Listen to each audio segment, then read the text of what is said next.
আমাদের আলোচনার শিরোনাম হলো গুনাহমুক্ত জীবন। আমাদের আলোচনার শিরোনাম কি? গুনাহমুক্ত জীবন। আমরা কি কেউ গুনাহগার হয়ে পৃথিবী থেকে বিদায় নিতে চাই? কোনো মুমিন গুনাহ করবে এই আশা কি তার দিলে লালন করতে পারে? পারে না। সুতরাং মুমিন সর্বদা গুনাহমুক্ত থাকবে। মুমিন সর্বদা কি থাকবে? গুনাহমুক্ত থাকবে। পৃথিবীতে যে সমগ্র মানুষেরা আল্লাহ সুবহানাহু ওয়া তাআলার প্রতি বিশ্বাস স্থাপন করেছে, রাসূল সাল্লাল্লাহু আলাইহি ওয়াসাল্লামের প্রতি ঈমান এনেছে, আখিরাতের প্রতি পূর্ণ দৃঢ় বিশ্বাস স্থাপন করেছে, ওই মানুষগুলি সদা সর্বদা জীবনের সব দিয়ে একটা কাজ সারা জীবন চেষ্টা করে যে আমি যেন গুনাহমুক্ত থাকতে পারি, আমি যেন গুনাহমুক্ত থাকতে পারি। আমরা সকলে কি আল্লাহর সাক্ষাৎ কামনা করি না? কথা বলেন, আল্লাহর সাথে দেখা হবে কি হবে না? অচিরেই আল্লাহ তাআলার সামনে আমরা দাঁড়াবো। আল্লাহ সুবহানাহু ওয়া তাআলাকে আমাদের দু নয়ন দিয়ে দেখব এবং আল্লাহ সুবহানাহু ওয়া তাআলার কুদরতি কদমে আজকে জমিনে না দেখে রবকে সেজদা দিচ্ছি, সেই দিন আল্লাহকে দেখে দেখে আমরা সেজদা দেব। প্রিয় ভাইয়েরা, একজন মুমিনের জীবনের তামান্না হলো, জীবনের চাওয়া এবং পাওয়া হলো, আমার রব আমাকে যে উদ্দেশ্যে সৃষ্টি করেছেন, আমার রব আমাকে যে উদ্দেশ্যে পৃথিবীতে পাঠিয়েছেন, আমি আমার জীবনের সব কিছু দিয়ে সেই উদ্দেশ্য বাস্তবায়ন করব। সেই উদ্দেশ্যের অপর নাম হলো গুনাহমুক্ত জীবন। যে সমগ্র মুমিন মুমিনা বান্দা বান্দিরা আল্লাহর সাক্ষাৎ কামনা করে, আল্লাহ তাআলা ওই সমগ্র বান্দাদেরকে বলছেন, ও বান্দা, যদি আমার সাক্ষাৎ কামনা করো তাহলে গুনাহমুক্ত জীবন গ্রহণ করো। আল্লাহ তাআলা কোরআনুল কারীমে সূরাতুল কাহফের সর্বশেষ আয়াত 110 নং আয়াতে বলছেন, ফামান কানা ইয়ারজু লিকা রাব্বিহি ফালইয়ামাল আমালান সালিহা ওয়ালা ইউশরিক বিইবাদাতি রাব্বিহি আহাদা। আল্লাহ তাআলা বলছেন, যে সমগ্র বান্দা বান্দিরা তার রবের সাক্ষাৎ কামনা করে, তার রবের সাথে একদিন দেখা হবে এটা বিশ্বাস স্থাপন করে, ওই সমগ্র বান্দা বান্দিদের উচিত হলো বেশি বেশি নেক আমল করা, গুনাহমুক্ত জীবন গঠন করা। ও বান্দা বান্দি, তোমাকে বলছি, তুমি যখন আমার ইবাদত করবে, সাবধান, আমার ইবাদতের মাঝে কাউকে অংশীদার স্থাপন করবে না। তাহলে আল্লাহ তাআলার নির্দেশ হলো, তুমি যদি আমার সাক্ষাৎ কামনা করো তাহলে গুনাহমুক্ত জীবন গ্রহণ করো। কোরআনুল কারীমে সূরাতুল মুলকের একবারে শুরুতেই আল্লাহ তাআলা নিজের পরিচয় দিতে গিয়ে বলছেন, তাবারাকাল্লাযী বিয়াদিহিল মুলকু ওয়া হুয়া আলা কুল্লি শাইইন কাদির আল্লাযী খালাকাল মাউতা ওয়াল হায়াতা লিয়াবলুয়াকুম আইয়ুকুম আহসানু আমালা ওয়া হুয়াল আজিজুল গফুর। আল্লাহ তাআলা বলছেন, বরকতময় মহিমাময় মালিক তিনি কে? আল্লাহ তাআলা বলছেন, সব কিছুর উপরে আমার ক্ষমতা, আমি আল্লাহ তাআলা সব কিছুর উপরে ক্ষমতা রাখি। ও বান্দা, তোমার মালিক আল্লাহ কেমন শোনো, যিনি তোমাকে হায়াত দিয়েছেন, যিনি তোমাকে মৃত্যু দান করেন। আমাদেরকে হায়াত দিয়েছেন কে? মৃত্যু দেন কে? তোমার রব তিনি, যিনি তোমাকে হায়াত দিয়েছেন, যিনি আবার তোমাকে মৃত্যু দেবেন। ওই রব তোমাকে হায়াত এবং মৃত্যুর মাঝে রেখেছেন দীর্ঘ একটা সময়। ওই সময়টা তোমার রবের জন্য দিয়েছেন, তোমাদের মাঝে কে কত বেশি কত সুন্দর আমল করতে পারে তার পরীক্ষা নেওয়ার জন্য। তাহলে আপনার আমল তখনই সুন্দর হবে যখন আপনার জীবনটা গুনাহমুক্ত হবে। আপনার আমল তখনই সুন্দর হবে যখন আপনার জীবন কি মুক্ত হবে।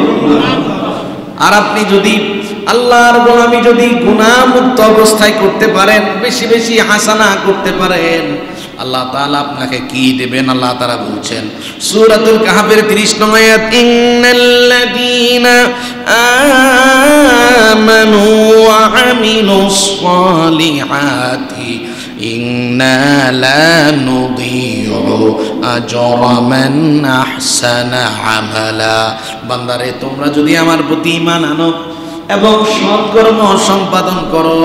ও বান্দা, গুনাহমুক্ত জীবন যাপন করলে, সৎকর্ম সম্পাদন করলে আমি আল্লাহ তাআলা তোমাদের একটা আমলও নষ্ট করে দেব না। এক একটা আমলের বিনিময়ে বহু বহু গুণে প্রতিদান দিয়ে দেব। তাহলে একজন মুমিনের জীবনের লক্ষ্য গুনাহমুক্ত জীবন। গুনাহমুক্ত জীবন যদি একজন মুমিনের লক্ষ্য হয়, ওই মানুষটার দুনিয়া যেমন সুন্দর হয়, আখিরাতেও তেমন সুন্দর হয়। প্রিয় ভাইয়েরা, তাহলে আমরা গুনাহমুক্ত জীবন চাই কি চাই না? সবাই চাই। গুনাহমুক্ত জীবন চাই। প্রিয় ভাইয়েরা, গুনাহমুক্ত যদি আমরা জীবন চাই, যদি গুনাহমুক্ত জীবন অবলম্বন করতে চাই, একটা বিষয় করা লাগবে। কয়টা বিষয়? মনোযোগ আছে আপনাদের? কষ্ট হইতেছে? একটু আমার সাথে কথা বললেন। কথা বললে ব্রেন ফ্রেশ থাকে। আমি যখন আপনাদেরকে যে মেসেজটা দিব, ওই মেসেজটা আপনারা রিসিভ করতে পারবেন। তাহলে গুনাহমুক্ত জীবন যদি গঠন করতে হয়, একটা কাজ প্রথমে করা লাগবে, সেটা হলো আল্লাহ তাআলাকে লজ্জা করা। আল্লাহ তাআলাকে কি করা? এ ভাই, অনেকের ঘুম আসছে মনে হয়, একটু জাগাই দিবেন। কারো যদি ঘুম আসে, একটু স্নেহ করে বলবেন, ভাই যান একটু ঘুমাইয়েন না, একটু শুনেন, একটু কি করেন, শুনেন। আপনি দিন শিখেন, এটা শয়তান চায় না। আপনি দিন মানেন, এটা শয়তান চায় না। আপনি এখানে শিখতে বসেছেন, 1 ঘন্টা আপনাকে আমি যে মেসেজগুলো দেব, এই মেসেজগুলো সংগ্রহ করতে আমার দিন রাত শ্রম গিয়েছে। সুতরাং মনোযোগ থাকবে তো ইনশাআল্লাহ? খেয়াল করেন, গুনাহমুক্ত জীবন গঠন করতে হলে একটা কাজ করা লাগবে, সেটা হলো আল্লাহ তাআলাকে লজ্জা করা।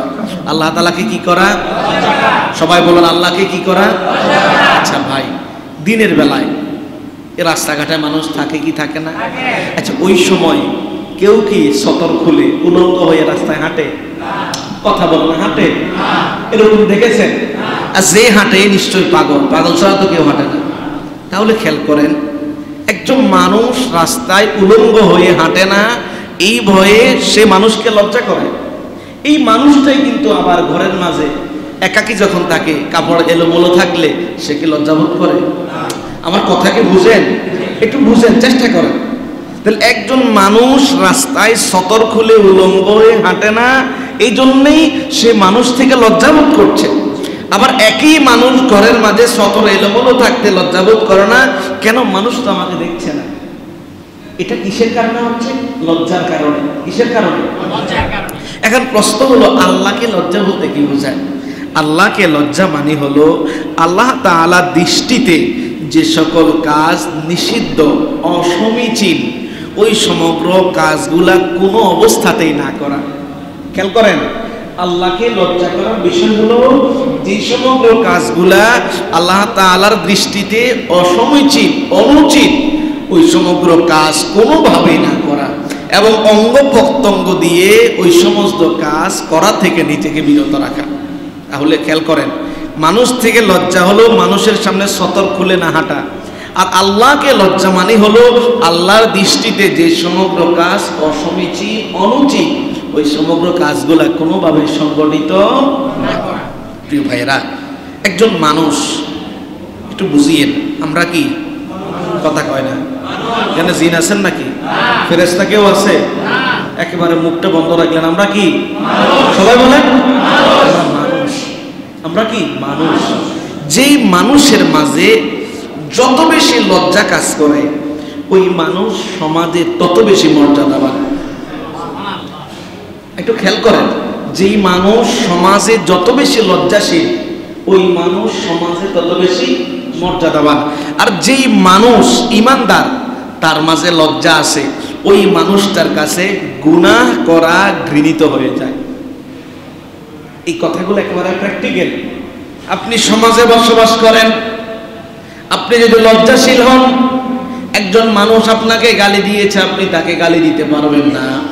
একজন মানুষ আপনার সাথে খারাপ ব্যবহার করেছে, আপনি যদি লজ্জাশীল হন, তার সাথে বিনিময়ে খারাপ ব্যবহার করবেন না।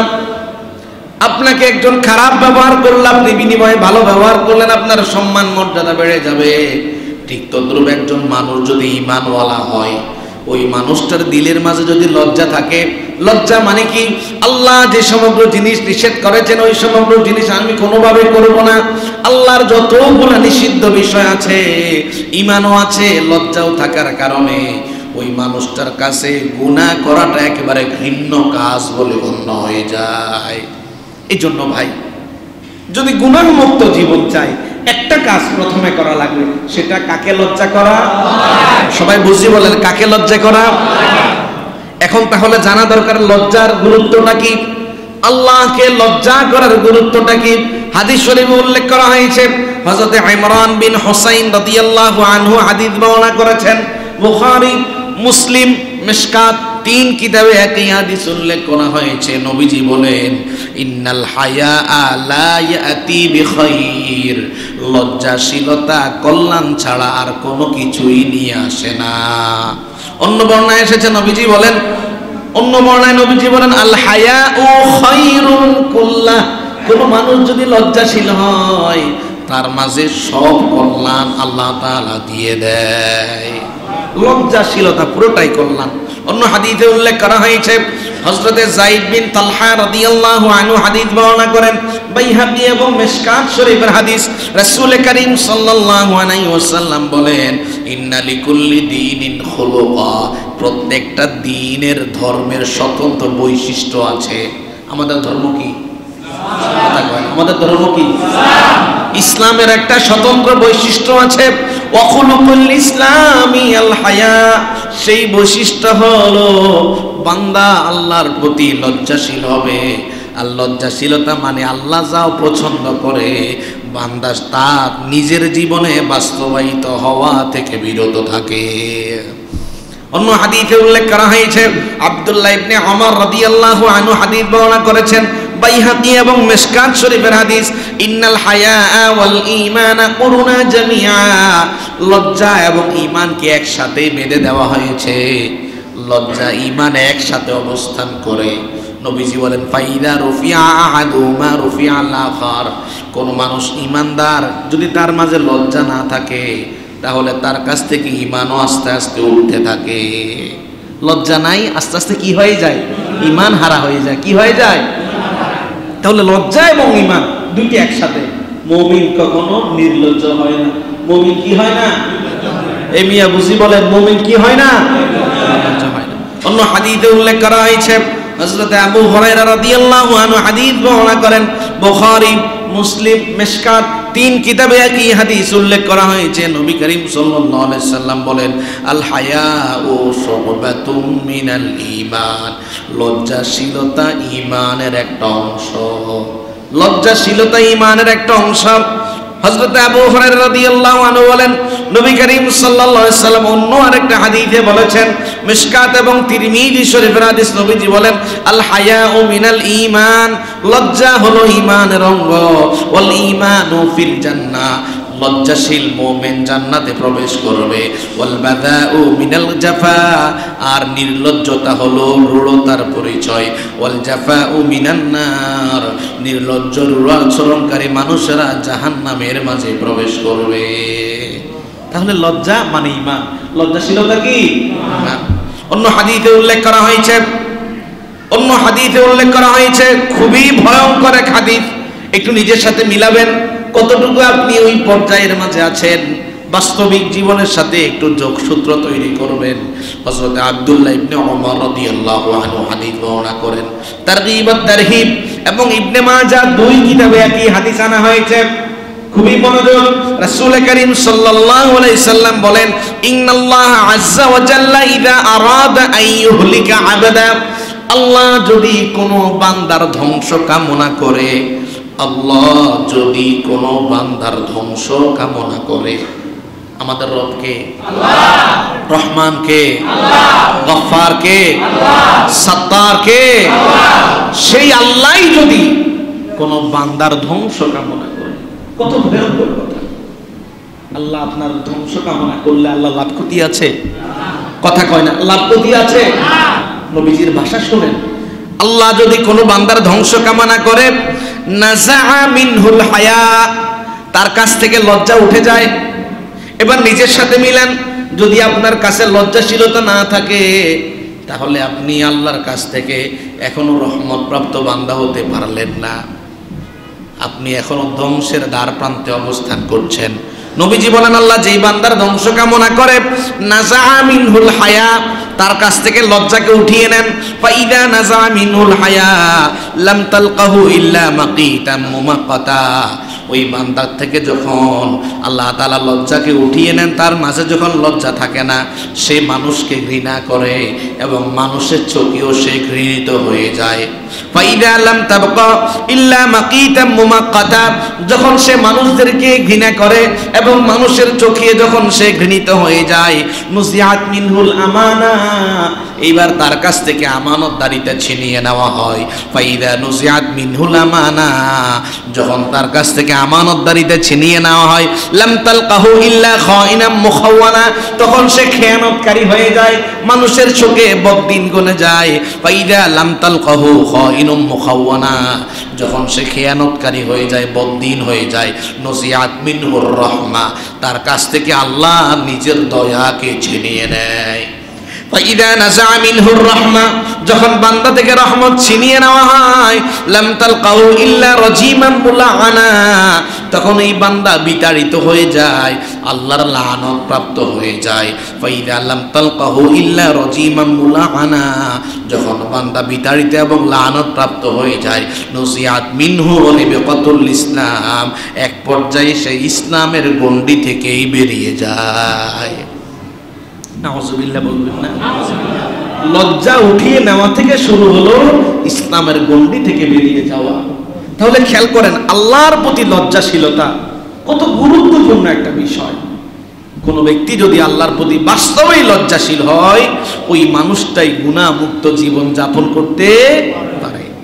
হযরত আব্দুল্লাহ ইবনে মাসউদ রাদিয়াল্লাহু আনহু হাদিস বর্ণনা করেন, তিরমিজি, বাইহাকি, মিশকাত, তারগীব ও তারহিব, 4 কিতাবে একই হাদিস উল্লেখ করা হয়েছে।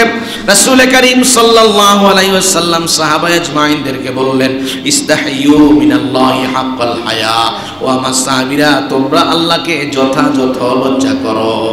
তোমরা আল্লাহকে যথাযথ কি করো?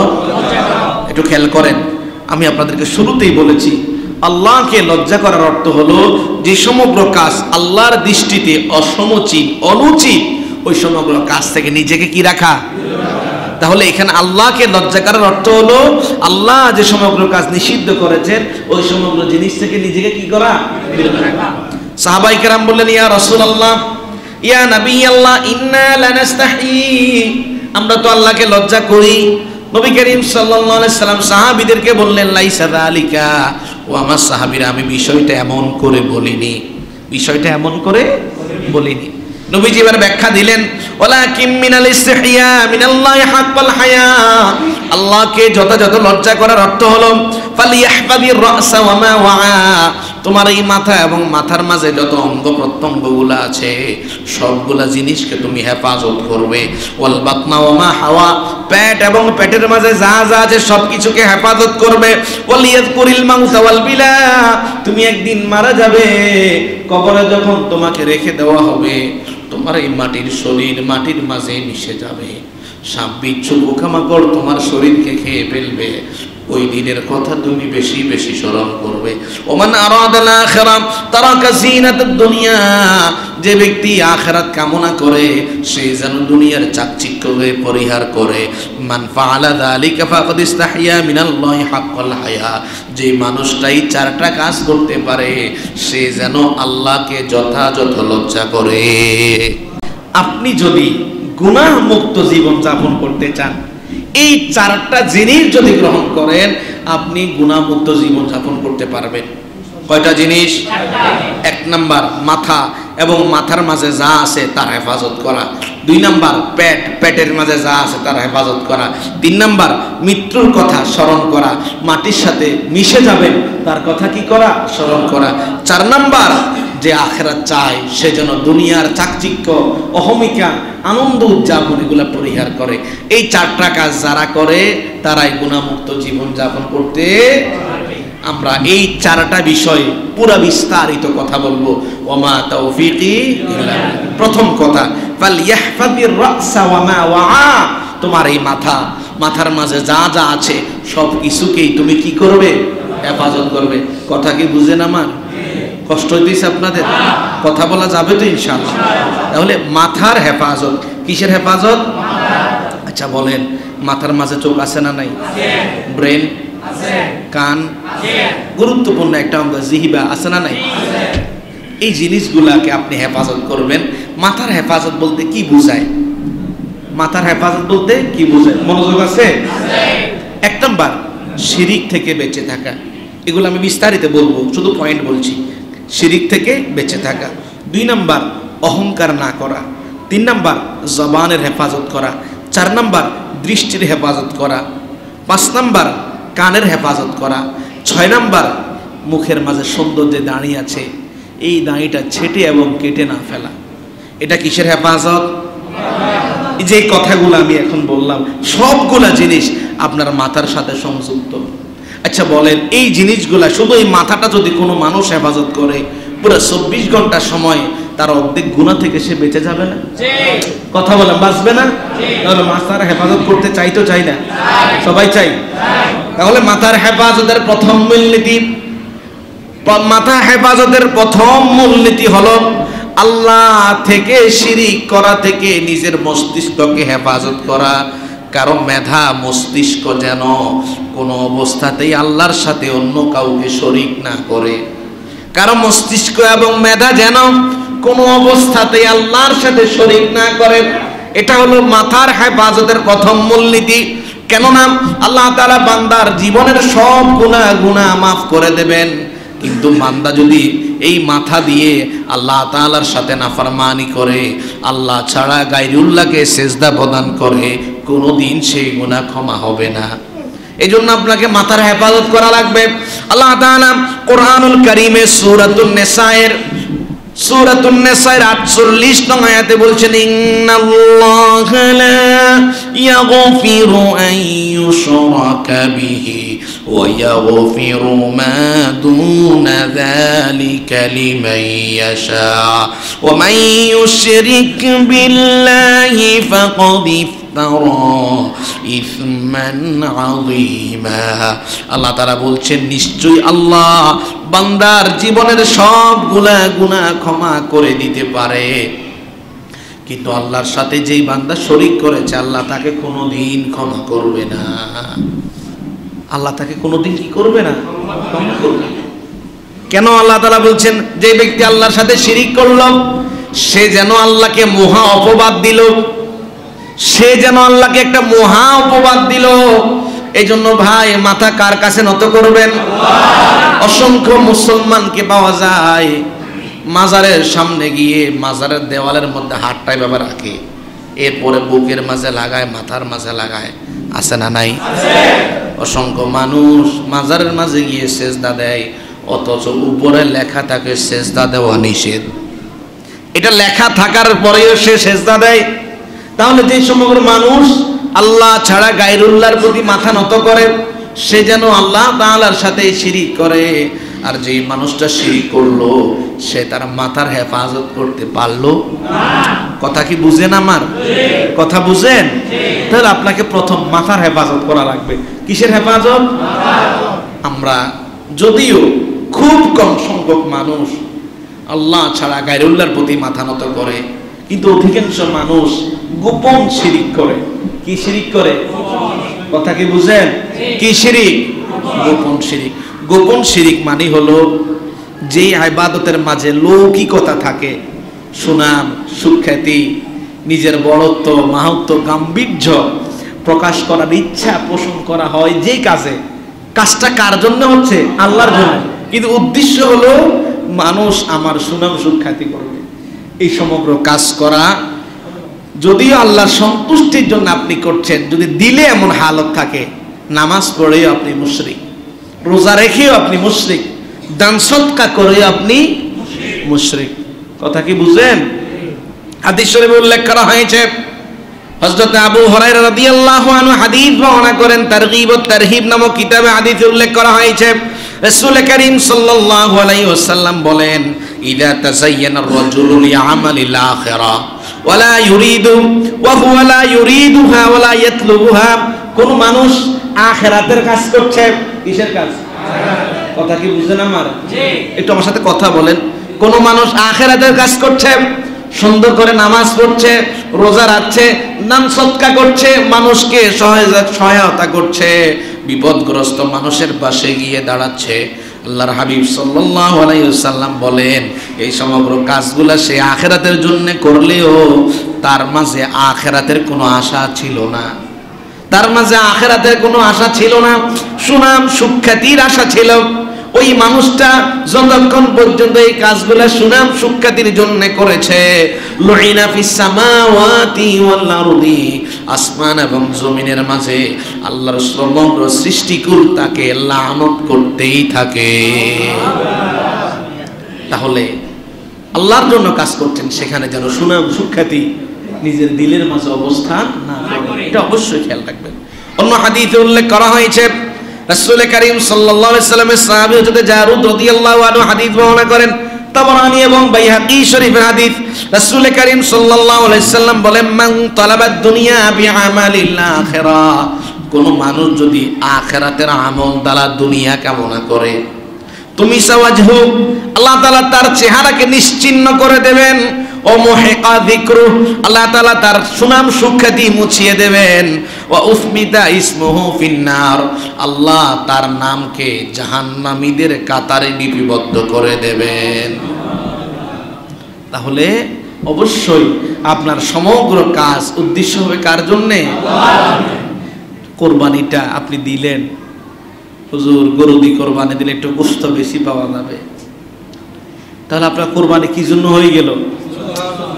আহা হুজুর এবার কোরবানিটা না দিলে মানুষ কি করব। তাহলে এই যে ইবাদত, এটা কিন্তু আল্লাহর জন্য, কিন্তু আপনার এটা লৌকিকতা যেন না হয়ে যায়। অন্য হাদিসে উল্লেখ করা হয়েছে, এটা নিজের সাথে হাদিসটা মিলাবেন, জীবন সংযুক্ত হাদিস। আব্দুল্লাহ ইবনে মাসউদ রাদিয়াল্লাহু আনহু হাদিস বর্ণনা করেন, তারগীব ও তারহিব কিতাবের হাদিস। রাসূল করিম সাল্লাল্লাহু আলাইহি সাল্লাম বলেন, মান আহসানা সালাতা হাইসু ইয়ারাহুন নাস, কোন মানুষ নামাজ পড়ার জন্য দাঁড়ালো, উদ্দেশ্য হলো সে তার নামাজকে সুন্দর করে আদায় করে মানুষকে দেখাবে, অর্থাৎ মানুষের সামনে সে যখন নামাজ পড়ে খুব সুন্দর করে পড়ে। নবীজি এরপরে বললেন, সুম্মা আসাহু হিনা খালওয়া, সুম্মা আসাহু হিনা ইয়াখলু, যখন সে একাকী ঘরের মাঝে নামাজ পড়ে, মোটামুটি কোন রকমের রুকু সিজদা দিয়ে নামাজটা শেষ করে, নবীজি বলেন, ফাতিল কাস্তিহানাহু, ফাতিল কাস্তিহানাতুন ইস্তিহানা বিহা রব্বা, সে যেন মানুষের সামনে সুন্দর করে একাকী অবহেলা করে নামাজ পড়া দ্বারা সে যেন তার মালিক আল্লাহকেই অবজ্ঞা করলো। এই জন্য ভাই সর্ব অবস্থায় ইবাদত হবে কার জন্যে? মসজিদে যেমন সুন্দর করে নামাজ পড়েন, ঘরের মাঝেও সুন্দর করে নামাজ পড়া লাগে। অন্য হাদিসে উল্লেখ করা হয়েছে, খুবই ভয়ঙ্কর হাদিস, হযরত শাদ্দাদ বিন আউস রাদিয়াল্লাহু আনহু হাদিস বর্ণনা করেন। আবু দাউদ এবং তারগীব ও তারহিব কিতাবে, দুটো কিতাবে একই হাদিস উল্লেখ করা হয়েছে। নবীজি বলেন, মান সামা ইউরাই ফাকাদ আশরাকা, যে মানুষটা মানুষকে দেখানোর জন্য রোজা রাখে সে শিরক করলো। খেয়াল করেন, সারাদিন উপাস থাকি আপনি মুশরিক, সারাদিন উপাস থাকি আপনি কি? ওমান সাল্লা ইউরাই ফাকাদ আশরাকা, যেই মানুষটা মানুষকে দেখানোর জন্য নামাজ পড়লো সে মুশরিক। ওমান তাসাদদাকা ইউরাই ফাকাদ আশরাকা, যে মানুষটা মানুষকে দেখানোর জন্যই দান সদকা করলো সে যেন তার রবের সাথেই শিরিক করলো। ও ভাই, ও ভাই, একটু মিলান, নিজের সাথে একটু মিলান। কোথায় আপনার অবস্থান? আল্লাহ আমাদের দিলকে রিয়া মুক্ত করে দিন, সকলে বলি আমিন। অন্য হাদিসে উল্লেখ করা হয়েছে, রাসূল করিম সাল্লাল্লাহু আলাইহি সাল্লামের সাহাবী আবু সাঈদ খুদরি রাদিয়াল্লাহু আনহু হাদিস বর্ণনা করেন। সুনান ইবনে মাজাহ এবং তারগীব ও তারহিব দুই কিতাবে একই হাদিস আনা হয়েছে। নবীজি বলেন, আশ-শিরকুল খাফি, গোপন শিরিক হলো কি? শিরিক কি? শিরিক এই শিরিক প্রকাশ্যে হয় না, গোপনে হয়। আশ-শিরকুল খাফি, গোপন শিরিক হলো আন তাকুমার রাজুলু ইউসাল্লি ফায়ুযায়্যিনু সালাতাহু লিমা ইউরা মিন নাযারি রাজুল, কোন মানুষ নামাজের মাঝে দাঁড়ালো, সে নামাজে দাঁড়িয়েছে, সে লক্ষ্য করলো একজন মানুষ তার নামাজের দিকে তাকিয়ে আছে, সাথে সাথে সে তার নামাজটাকে আরো সুন্দর করে পড়লো। নবীজি বললেন, সে হয়তো নামাজটা সুন্দর করলো, এটা নামাজ সুন্দর নয়, সে যেন রবের সাথে শিরিক করলো। দিল একদম সাফ থাকা লাগবে। নামাজ কার জন্যে? রোজা কার জন্যে? দান সাদকা আল্লাহর জন্যে, সব আল্লাহর জন্যে। এই জন্য ভাই দিলটা সাফ। আল্লাহ তাআলা আমাদেরকে গোপন শিরিক থেকে হেফাজত করুন, সকলে বলি আমিন। একটা ভয়ঙ্কর হাদিস হযরত আবু হুরায়রা রাদিয়াল্লাহু আনহু হাদিস বর্ণনা করেন, তিরমিজি শরীফের হাদিস। রাসূল কারীম সাল্লাল্লাহু আলাইহি সাল্লাম বললেন সাহাবীদেরকে, তাআওয়াযু বিল্লাহি মিন জুব্বিল হুজন। ওয়া মা সাহাবীরা, জুব্বে হুজন থেকে আল্লাহর কাছে তোমরা আশ্রয় চাও। সাহাবায়ে কেরাম বললেন, ইয়া রাসূলুল্লাহ ওয়া মা জুব্বিল হুজন, জুব্বে হুজন বলতে কি বোঝায়? নবীজি বললেন, ওয়াদিন ফি জাহান্নাম। জুব্বে হুজুন হলো জাহান্নামের একটা উপত্যকা। জাহান্নামের কি? জাহান্নামের একটা উপত্যকা। নবীজি বললেন, তাতাআওয়াযু মিনহু জাহান্নাম কুল্লা ইয়াউমিন মিয়াতা মাররা। এই জুব্বে হুজুন, এই উপত্যকা নিজেই জাহান্নাম থেকে আল্লাহর কাছে দৈনিক 100 বার আশ্রয় চায়। ও আমার সাহাবীরা, তোমরা ওই জুব্বে হুজুন থেকে আশ্রয় চাও। সাহাবায়ে কেরাম প্রশ্ন করলেন, মাইয়া দখুলু, ও নবী একটু জানতে চাই, জুব্বে হুজুন নামক এই উপত্যকায় কাদেরকে নিক্ষেপ করা হবে? নবীজি বললেন, আল কুররাউল মুরাউনা বিআমালিহিম, যে সমগ্র মানুষেরা কোরআন পড়ে, কোরআনের আমল গ্রহণ করে, কিন্তু ওই আমলটা মানুষকে দেখানোর জন্য করে, ওই জাহান্নামের কঠিন উপত্যকার মাঝে তাদেরকেই নিক্ষেপ করা হবে। আল্লাহ আমাদের দিলকে হেফাজত করুন, সকলে বলি আমিন। তাহলে আমরা কি নিয়ে আলোচনা করছিলাম? মাথার হেফাজত। কি নিয়ে? মনোযোগ আছে আপনাদের? কথার কিন্তু মূল ঠিক রাখা লাগবে। আমরা কি নিয়ে আলোচনা করছিলাম? মাথার হেফাজত। মাথার হেফাজতের 2 নম্বর মূলনীতি, মাথা এবং মস্তিষ্ককে অহংকার থেকে পবিত্র রাখা। মাথা এবং মস্তিষ্ককে অহংকার থেকে মুক্ত রাখা। প্রিয় ভাইয়েরা, একজন মুমিন যত বেশি ঈমানওয়ালা হোক, আমলওয়ালা হোক, যদি দিলের মাঝে বিন্দুমাত্র অহংকার আসে, সারা জীবনের আমল বরবাদ হয়ে যাবে। শয়তান পৃথিবীর যত মানুষ ইবাদত করবে তার চাইতে বেশি ইবাদত করেছে। কি কারণে ধ্বংস হয়েছে? কথা বল, কি কারণে? অহংকার। এই জন্য ভাই, মস্তিষ্কের 2 নম্বর, মাথার হেফাজতের 2 নম্বর মূলনীতি হলো অহংকার করা যাবে না। আল্লাহ তাআলা কোরআনুল কারীমে সূরাত বনি ইসরাঈলের 37 নং আয়াতে বলছেন, ওয়ালা তামশি ফিল আরদি মারহা ইন্নাকা লান তাখরিকাল আরদা ওয়া লান তাবলুগাল জিবালা তুলা। আল্লাহ তাআলা বলছেন, বান্দারে অহংকারী হয়ে জমিনে চলাফেরা করো না, এমন ভাবে হেঁটো না যে তোমার হাঁটা দ্বারা বোঝা যায় তুমি বড় অহংকারী। এমন ভাবে চলাফেরা করো না তোমার যে আচরণটা অহংকার ফুটে তুলে। ও বান্দা, তুমি তো এত ক্ষমতাধর হও নাই, আমার বিশাল বড় পাহাড়কে লাথি মেরে গুড়া বানিয়ে দেবে, এই ক্ষমতা আছে কারো? তুমি তো এত বড় ক্ষমতাশালী হও নাই যে আমার পাহাড়কে বালিতে পরিণত করতে পারো একটা আঘাত করে। এবং আমার বিশাল বিশাল যে পাহাড় আছে, তুমি চাইলেই পাহাড়ের মতো বড় কোনোদিন হতে পারবে না। সুতরাং বান্দা, কখনো অহংকারী হয়ে জমিনে চলাফেরা করো না। আল্লাহ তাআলা কোরআনুল কারীমে সূরাতুল লুকমানের 18 নং আয়াতে বলছেন, ওয়ালা তুসাইর খাদ্দাকা লিন-নাসি ওয়ালা তামশি ফিল আরদি মারহা ইন্নাল্লাহা লা ইউহিব্বু কুল্লা মুখতালিন ফখুর। আল্লাহ তাআলা বলছেন, বান্দা, অহংকারের বশবর্তী হয়ে মানুষকে অবহেলা করো না, অহংকারের বশবর্তী হয়ে অন্য মানুষকে অবজ্ঞা করো না, হেয় করো না। ও বান্দা, আমি আল্লাহ তাআলা তোমাকেই বলছি, যে সমগ্র বান্দারা দাম্ভিক অহংকারী হয়, তাদেরকে আমি আল্লাহ কখনো ভালোবাসি না। আল্লাহর ভালোবাসা সবাই চাই? সবাই চাই? অহংকার করে? অহংকার করা যাবে না। এবং অহংকার আসে এমন কোনো কাজও করা যাবে না। প্রিয় ভাইরা, অন্য হাদিসে উল্লেখ করা হয়েছে, হযরত আবু হুরায়রা রাদিয়াল্লাহু আনহু হাদিস বর্ণনা করেছেন, আবু দাউদ, মুসলিম, ইবনে মাজাহ তিনও কিতাবে একই হাদিস আনা হয়েছে। রাসূল করিম সাল্লাল্লাহু আলাইহি সাল্লাম বলেন, ক্বালাল্লাহু সুবহানাহু ওয়া তাআলা, আল্লাহ তাআলা আমাকে জানিয়েছেন, আল্লাহ বলেছেন, আল কিবরিয়াউ রিদাই, অহংকার হলো আমি আল্লাহর কুদরতি চাদর। অহংকার কার কুদরতি চাদর? আল্লাহ তাআলা এরপরে বলছেন, ওয়াল আযমাতু ইজারি, আর সম্মান হচ্ছে আমার পোশাক। মান নাযানি ওয়াহিদাম মিনহুমা, আমার যেই বান্দা আমার অহংকার এবং আমার সম্মান নিয়ে টানাটানি করলো, কাযাফতুহু ফিন্নার, আমি ওই সমগ্র বান্দাদেরকে জাহান্নামের মাঝে নিক্ষেপ করব। শুধু তাই নাই, দিলের মাঝে যদি সরিষা পরিমাণ অহংকার থাকে, কি পরিমাণ? সরিষা কি তালের মতো বড়? কি বলেন, কতটুকু বড়? একেবারে ছোট, সরিষা পরিমাণ। হাদিস শরীফে উল্লেখ করা হয়েছে, আব্দুল্লাহ ইবনে মাসউদ রাদিয়াল্লাহু আনহু হাদিস বর্ণনা করেন, মুসলিম এবং তিরমিজি শরীফের হাদিস। রাসূল করিম সাল্লাল্লাহু আলাইহি ওয়াসাল্লাম বলেন, লা ইয়াদখুলুল জান্নাতা আহাদুন ফি কলবিহি মিসকালা হাববাতিন মিন কিবর, কোন মানুষের দিলের মাঝে যদি যারা পরিমাণও অহংকার থাকে, আমি আল্লাহর হাবিব বলছি, সে জান্নাতে প্রবেশ করতে পারবে না। তাহলে অহংকার কোনোভাবে করা যাবে না। অহংকার দমন করা, এটা মাথার হেফাজতের দ্বিতীয় মূলনীতি।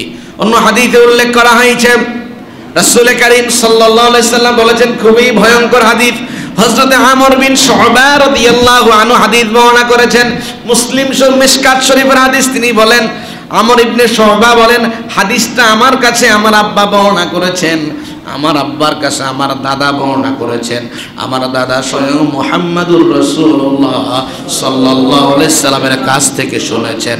আমার আব্বা আমার দাদা থেকে বর্ণনা যা করেছেন তা হলো, নবীজি বলেছেন, ইউহশারুল মুতাকাব্বিরুনা ইয়াউমাল কিয়ামাতি আমসালুয যাররি ফি সুওয়ারির রাজাল, কিয়ামতের ময়দানে আল্লাহ তাআলা অহংকারীদেরকে একটা পিঁপড়ার আকৃতি করে দণ্ডায়মান করবে।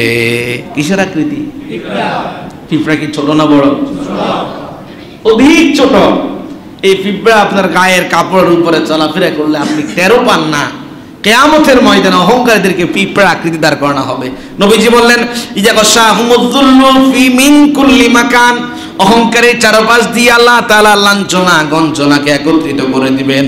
ফায়ুসাকুনা ইলা সিজনি ফি জাহান্নামে ইউসাম্মা বুলাস, ওই সমগ্র অহংকারীদেরকে আল্লাহ কিয়ামতের ময়দানে জাহান্নামের একটা কারাগারের মাঝে নিক্ষেপ করবে, যে কারাগারের নাম হলো বুলাস। কি নাম?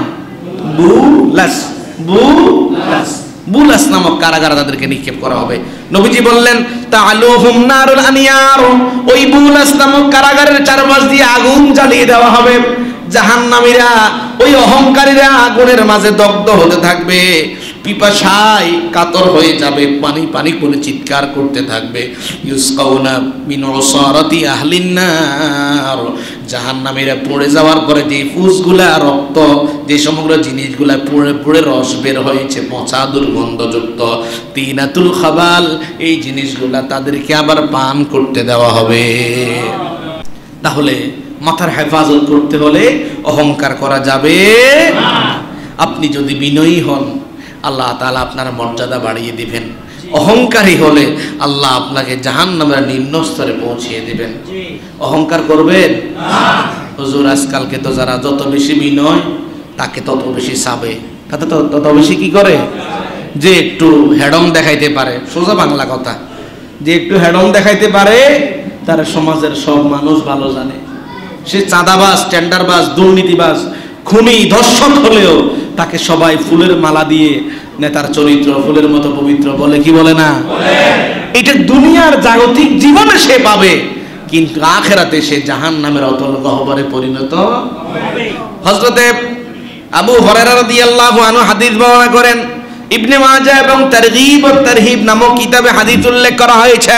নবী করিম সাল্লাল্লাহু আলাইহি সাল্লাম বলেন, মান তাওয়াদা লিল্লাহি ওয়াজহা মান তাওয়াদা লিল্লাহি দারাজা, কোনো মানুষ যদি আল্লাহর সন্তুষ্টি কামনায় এক স্তর বিনয় অবনত হয়, রফা আল্লাহু দারাজা, আল্লাহ তাআলা আরেক স্তর তার মর্যাদা বাড়িয়ে দেয়।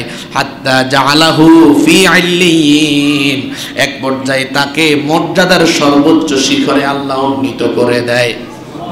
কেমন মর্যাদা? দুনিয়াতে হয়তো আপনাকে কেউ সালাম দেয় না, কেউ আপনার গলার মাঝে ফুলের তোড়া তুলে দেয় না, কেউ আপনাকে সম্মান প্রদর্শন করে না, সমাজের কোনো বিচার মীমাংসায় আপনাকে ডাকে না, কিন্তু আপনি বিনয় অবনত হয়ে জমিনে চলাফেরা করেন। যতবার বিনয় হয়েছেন ততবার আল্লাহ মর্যাদা বাড়িয়েছে।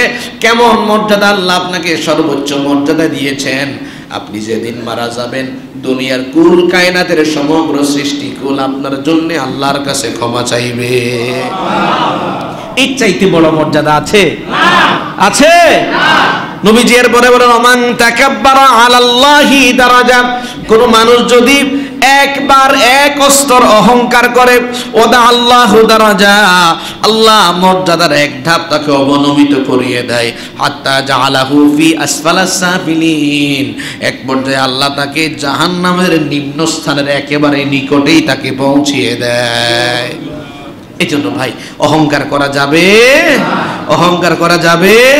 ও ভাই, আপনি যত বড় ইবাদত গুজার হন, যত বড় আল্লাহওয়ালা হন, যত বড় মুফতি মুহাদ্দিস হন, যত বড়ই দানবীর হন, আপনার দিলের মাঝে অহংকারের যে বিষ পড়া এটা থাকবেই।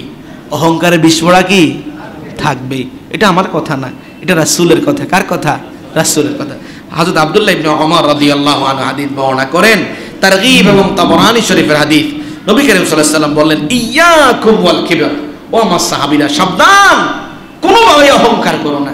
কোনোভাবে কি করো না? অহংকার করো না। নিজের গাম্ভীর্য, দাম্ভিকতা, বড়ত্ব, গৌরব প্রদর্শন করো না। ফা ইন্নাল কিবারা ইয়াকুনু ফির রাজুলি ওয়া ইন্না আলাইহিল আবা, কোন মানুষ যদি বুজুর্গের চাদর গায়ে পরিধান করে, খুবই আল্লাহওয়ালা, খুবই ইবাদতগুজার, কিন্তু তার দিলের মাঝে ওই অহংকারের বিস্ফোরা কি থেকে যায়? অবস্থান করতেই থাকে। যে কোনো সময় তার মধ্য দিয়ে অহংকার প্রদর্শিত হতে পারে। তুমি যত বড়ই মুমিন হও, তুমি অহংকার ব্যাপারে সাবধান অবলম্বন করো। প্রিয় ভাই, এবার একটা প্র্যাকটিক্যাল কথা বলি। এখানে যারা আছেন, আমরা সবাই মুমিন দাবি করি, কিন্তু প্র্যাকটিক্যালি আমরা সবাই অহংকার করি। বলতে পারেন, হুজুর কথাটা কি করে বললেন আপনি? আমরা তো এখানে যারা আছি, আমাদের আপনার কথাগুলো শোনার পরে, আল্লাহ নবীর হাদিস শোনার পরে আমাদের দিলে বিন্দু মাত্র অহংকার নাই, কিন্তু এরপরেও বলছেন আপনি আমাদেরকে অহংকারী। এটা কি করে সম্ভব? অধিকাংশ মানুষ টাকটুর নিচে কাপড় পরে। অধিকাংশ মানুষ টাকটুর নিচে, আমি কি সত্য বললাম না মিথ্যা বললাম? আপনি রাস্তায় যে সমগ্র মানুষ হাঁটে, বেশি না, আজকে যদি এই মুহূর্তে মুসল্লিদেরকে দাঁড় করিয়ে বলি, ভাই আপনার পাশের মানুষের একটু টাকটুর দিকে তাকান, জরিপে দেখবেন কাপড় নিচে থাকার মানুষ বেশি না উপরে থাকার মানুষ বেশি? ভাইজান, কোন মানুষ যদি অহংকারের বশবর্তী হয়ে টাকনুর নিচে কাপড় পরে, আল্লাহ তাআলার হাবিব মুহাম্মদ সাল্লাল্লাহু আলাইহি সাল্লাম বলেছেন, ওই ব্যক্তির প্রতি আল্লাহ রহমতের নজরে তাকায় না। নাউজুবিল্লাহ বাড়িতে বলিয়ে আলহামদুলিল্লাহ। এখন কিছু যুবক আল্লাহ তাআলা দ্বীনের বুঝ দিয়েছেন, টাকনুর উপরে কাপড় পরে। অনেক মসজিদে, আমি একদিন এক মসজিদে নামাজ পড়লাম, দেখলাম অধিকাংশ মুসল্লির পায়ের কাপড়টা টাকনুর নিচে। আচ্ছা, আপনি নামাজে দাঁড়ালেন যেন আল্লাহ আপনার দিকে রহমতের নজরে তাকায়, এই আশায় না? হাদিস শরীফে তো এসেছে, নবীজি বলেছেন, বান্দা যখন নামাজে দাঁড়ায়, আল্লাহ বান্দার প্রতি এত দয়া মায়া দিয়ে তাকায়, ওই বান্দা যদি দেখতো কিয়ামত হয়ে যেত, সে নামাজ ছাড়তো না। তাহলে যে রব আপনার দিকে রহমতের নজরে তাকায়, অথচ আপনি এমন একটা আমল টাকনুর নিচে কাপড় পরে আছেন যে আপনার রব আপনার দিকে তাকাচ্ছে না, তাহলে টাকনুর নিচে কাপড় পরে দেন আজকে থেকে আর কেউ করবেন না। যাদের কাপড় একবার টাকনুর নিচে করে সিলাইছেন, যতবার বডি উপরে তুলেন আবার নিচে নামে, তারা টাকনুর নিচের এই কাপড়গুলোকে নাপিত দোকানে গিয়ে, টেইলার্স দোকানে গিয়ে সুন্দর করে কি করবেন? কেটে নেবেন। পারবেন ইনশাআল্লাহ? এই অহংকার থেকে আপনাকে বাঁচতেই হবে, এই গুনাহ থেকে আপনাকে বাঁচতেই হবে। হাদিস শরীফে উল্লেখ করা হয়েছে, হযরত আব্দুল্লাহ ইবনে ওমর রাদিয়াল্লাহু আনহু হাদিস বর্ণনা করেছেন, নাসাই এবং তারগীব ও তারহিব কিতাবের হাদিস। রাসূল করিম সাল্লাল্লাহু আলাইহি সাল্লাম বললেন, বাইনা রাজুলুন ইয়াজুরু ইজারাহু মিনাল খুয়ালাই খুসিফা বিহি ফাহুয়া ইয়াতাজালজালু ফিল আরদি ইলা ইয়াউমিল কিয়ামা। নবীজি বলেন আমাদের পূর্বের যুগে একজন মানুষ ছিল, যে মানুষটা জমিনের সাথে কাপড়কে ঠেকিয়ে হাঁটতো, জমিনের সাথে কাপড়কে ছেঁচিয়ে হাঁটতো। আল্লাহ তার প্রতি এত বেশি রাগান্বিত হয়েছেন, তার এই কাজটাকে আল্লাহ এত বেশি অপছন্দ করেছেন, খুশি পাবি আল্লাহ তাকে জমিনের মাঝে দাবিয়ে দিয়েছেন। ফাহুয়া ইয়াতাজালজালু ফিল আরদি ইলা ইয়াউমিল কিয়ামা। এই মানুষটা জমিনের দিকে দাবিয়ে গেল, কিয়ামত পর্যন্ত একইভাবে জমিনের তলের দিকে দাওয়াতে থাকবে। ও প্রিয় ভাই, এই জন্য কোনোভাবেই কাপড়কে টাকটুর নিচে পরিধান করা যাবে না, এটা জমিনের নিচে দেবে যাওয়ার মতো গজবপ্রাপ্ত একটা কর্ম। অন্য হাদিসে উল্লেখ করা হয়েছে, বুখারী শরীফের হাদিস, আব্দুল্লাহ ইবনে উমর রাদিয়াল্লাহু আনহু বলেন নবীজি বলেছেন মান জাররা সাওবাহু খুয়ালা, যেই মানুষটা অহংকারের বশবর্তী হয়ে টাকনুর নিচে কাপড় পরে, লাম ইয়ানযুরিল্লাহু ইলাইহি ইয়াউমাল কিয়ামা, কিয়ামতের ময়দানে বান্দার প্রতি ওই টাকনুর নিচে কাপড় পরনে ওয়ালা বান্দার প্রতি আল্লাহ রহমতের নজরে তাকাবে না। অন্য হাদিসে উল্লেখ করা হয়েছে, আব্দুল্লাহ ইবনে উমর রাদিয়াল্লাহু আনহু হাদিস বর্ণনা করেন তাবরানী তারগীব ও তারহিব কিতাবের হাদিস, নবীজি বলেন মান তাআজ্জামা ফি নাফসি, কোন মানুষ যদি নিজেকে নিজে বড় মনে করে, আমি বড় বক্তা, আমি বড় কারি, আমি বড় শিল্পপতি, আমি বড় নেতা, কোন মানুষ যদি নিজেকে নিজে বড় মনে করে, ওয়াখতা ওয়া ইখতালা ফি মাশিয়াতি, এবং চলাচলের সময় অহংকার দেখাই চলে, নবীজি বললেন লাকিয়াল্লাহু ওয়া হুয়া আলাইহি গাদাবান, ওই দুই শ্রেণীর মানুষ যখন আল্লাহর সাথে সাক্ষাৎ করবে ওই সময় আল্লাহ তাদের প্রতি ক্রোধান্বিত থাকবে। নাউযুবিল্লাহি মিন যালিক। আল্লাহ তাআলা আমাদেরকে হেফাজত করুন, সকলে বলি আমিন। তাহলে আজকে আমরা আলোচনা করছিলাম গুনাহ মুক্ত জীবন পর্ব 1। আমরা প্রথমে আলোচনা করেছি কোন মানুষ যদি গুনাহ মুক্ত জীবন যাপন করতে চায় সে আল্লাহর প্রতি লজ্জাশীল হতে হবে। আল্লাহর প্রতি লজ্জাশীলতার বিষয় হলো আল্লাহ তাআলা যে সমগ্র কাজ অপছন্দ করেছেন, যে সমগ্র কাজ আল্লাহ তাআলার দৃষ্টিতে অসমীচীন, অনুচিত, ওই সমগ্র কাজ থেকে মুমিনকে বেঁচে থাকতে হবে। কোন মুমিন ওই সমগ্র কাজ থেকে বেঁচে থাকলেই গুনাহ মুক্ত জীবন যাপন করা তার পক্ষে সম্ভব হবে। সর্বশেষ আমরা 4টা পয়েন্ট হাতে নিয়েছি, যে মাথা এবং মাথার মাঝে যা আছে সব জিনিসের হেফাজত করা, পেটের মাঝে যা আছে সব জিনিসের হেফাজত করা, মৃত্যুর কথা স্মরণ করা, মৃত্যুর পরে মাটির সাথে মিশে যেতে হবে এই কথার স্মরণ করা। সর্বশেষ যে বান্দা আখিরাত কামনা করে সে যেন দুনিয়ার অহমিকা চাকচিক্য থেকে দূরে থাকে। এই 4টা বিষয় নিয়ে আমরা কথা বলবো আশা রেখেছি। আমরা প্রথম বিষয় মাথার হেফাজত নিয়ে কথা বলেছি। মাথার হেফাজতের 2টা মূলনীতি বলেছি। প্রথম মূলনীতি আল্লাহর সাথে শিরিক না করা, 2 নম্বর মূলনীতি অহংকার প্রদর্শন না করা। যে কথাগুলি বলা হয়েছে, যিনি বলেছেন, যিনারা শুনেছেন আল্লাহ তাআলা সর্বপ্রথম, যিনি বলেছেন উনাকে আল্লাহ, এরপরেই যিনারা শুনেছেন সকলকে আমলের তৌফিক দিন, সকলে বলি আমিন। ওয়া আখির দাওয়ানা আনিল হামদুলিল্লাহি রাব্বিল আলামিন।